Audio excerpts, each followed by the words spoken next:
국립현대미술관 서울관에서 9월까지 열리고 있는 히토슈타이얼의 데이터의 바다, 국내 최초의 개인전이라고 하죠. 이 전시에 대한 리뷰를 금주시사저널에 제가 썼고 그 원고를 요약하는 영상입니다. 서구의 한 미술 매체에 따르면 2017년도 세계에서 영향력이 가장 높은 미술가, 이 가운데는 작가도 있고 큐레이터도 있고 아트 딜러도 있고 미술 평론가도 있어요. 근데 이걸 다 통틀었을 때 세계에서 가장 영향력 있는 미술가 가운데 1위로 히토슈타이얼이 2017년도에 히토슈타이얼이 올랐더라고요.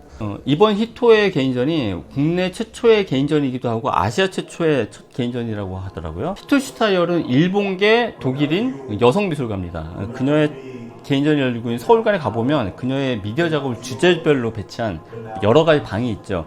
근데 그 가운데 저는 소셜심이라는 작품이 있는 방에 가장 오래 머물렀어요. 다른 사람들도 거기서 가장 오래 머물더라고요. 소셜심은 5 채널로 구성되어 있는데 4 채널, 4개 영상이 틀어지는 어두운 방이 있고 그 안에는 4개의 벽면에 시위 진압경찰이랑 군인이 춤을 추는 모습을 컴퓨터 시뮬레이션으로 재현을 해놨고 그 방 안에 테크노 음악이 계속 틀어집니다. 그래서 마치 클럽 분위기를 갖다 연상시켜요.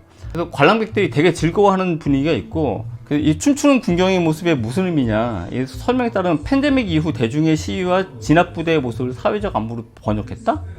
알쏭달쏭하죠. 하지만 내용이 정확하게 딱 들어오진 않더라도 관객들이 충분히 즐거워할 만한 공간이긴 하더라고요. 그래서 뭐 같이 간 사람에 따르면 인스타에 젊은 애들이 올리기에 괜찮은 포토존 역할을 한다라고 그 사람도 얘기했고 저도 그렇게 생각을 하고요.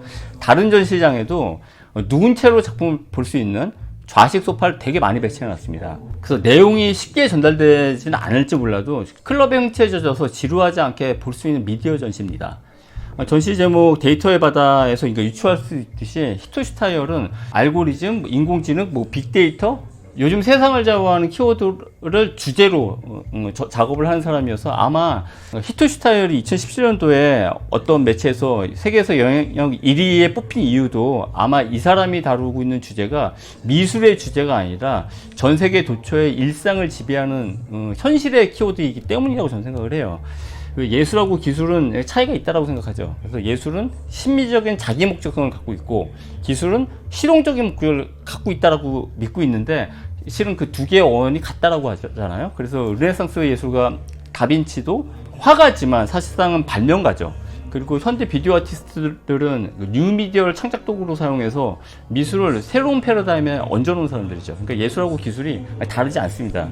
그래서 히토슈타이얼도 미술 전공자는 아니에요. 그래서 빅데이터, 인공지능, 알고리즘처럼 요즘 우리 세상을 지배하는 여러 가지 키워드를 가지고 작업을 하고 이 주제로 논문도 쓰고 책도 여러 권 냈어요.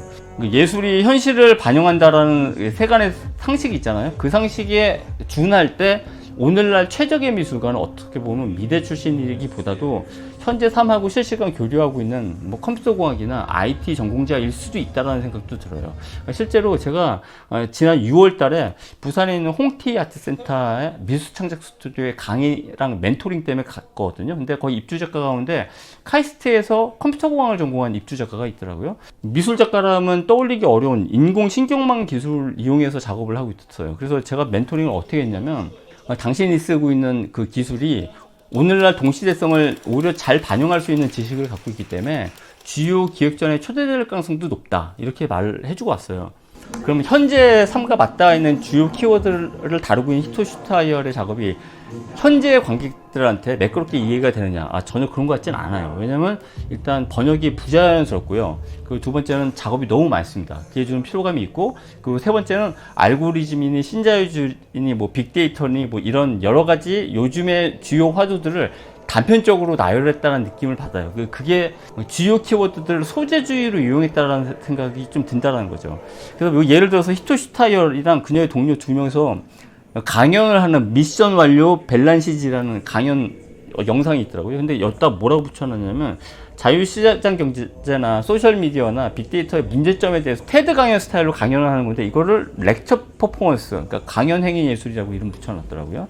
근데 이거는 요 내용이 전달된다라기보다도 작가가 이만큼 깨어있다라는 사실을 과시하는 효과 정도밖에 없다고 생각해요. 근데 전시기획자 입장에서 이렇게 사회 현안, 특히 요즘 주류 키워드를 많이 다루는 미술은 주제 선명성이랑 공공성 같은 명분을 갖고 있기 때문에 초대하기가 되게 좋은 작가들입니다.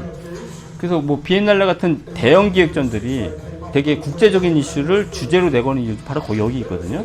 그 히토 슈타이얼이 문제 삼고 있는 빅데이터의 문제점이라든지 알고리즘의 문제점, 특히 개인정보 보호, 이 개인정보 보호가 이 금과 옥조인 건 아니죠. 왜냐면 빅데이터랑 알고리즘 기술에는 명암이 있습니다. 꼭 나쁜 점만 트집 잡아가지고 생각할 수 없단 말이에요. 왜냐면 절대다수의 사람들은 서비스를 받기 위해서 자발적으로 개인정보를 제공을 하거든요. 그러니까 다수를 손쉽게 통제해서 소수의 이익을 도모한다는 측면 나쁜 점도 있지만 삶을 윤택한 지평에 올려놓는 점도 있어요. 그러니까 우리는 빅데이터랑 알고리즘 이전 시대로 못 돌아갑니다. 주류 미술계 작가들 가운데 그러니까 패션 좌파들이 있어요. 그러니까 사회 문제를 시시콜콜 문제 삼아가지고 자기 작업을 내놓고 이게 기획에 초대받는 건데, 하지만 이런 사회 문제를 지적하는 미술 작품들이 사회 부조리를 진짜 청산하는 실행 파일이 되지 못하죠. 근데 아이러니하게 이게 실행 파일이 되지 않고 단지 털어놓는 해방구가 되기 때문에 미술로서 의미가 있다고 저는 생각해요. 그러니까 정반대로 세상을 당당 뒤집을 것처럼 덤벼드는 예술가들이 있어요. 그러니까 이건 예술이기보다 선동에 훨씬 가깝고 세상도 못 바꾸죠. 그래서 예술은 싱겁더라도 해방구로 가능할 때 의미가 있다고 생각해요. 그러니까 예를 들어서 빅데이터의 부조리를 비판하는 것처럼 보이는 히토 슈타이얼의 전시장이 한시적인 클럽이나 포토존처럼 기능한 것도 이것이 예술이기 때문에 가능한 거죠. 기본적으로 사회 문제를 주제로 삼는 주류 미술가들은 좌파, 패션 좌파 성향이 강합니다. 그리고 기본적으로 이런 주류 미술가들을 초대하는 기획자, 기관은 우파 성향이 강해요. 그래서 제 칼럼에 결말이 어떻게 끝났냐면, 좌파와 우파 사이에 갈등 없는 공존이 현대 미술계에서나 가능한 게 아닌가 싶기도 하다. 좌파와 우파 연합 만세. 이번 글은 결론이 좀 괴상하네. 이렇게 썼거든요. 근데 시사저널에서 좌파와 우파 연합 만세. 이번 글은 결론이 좀 괴상하네. 이 부분은 드러냈더라고요.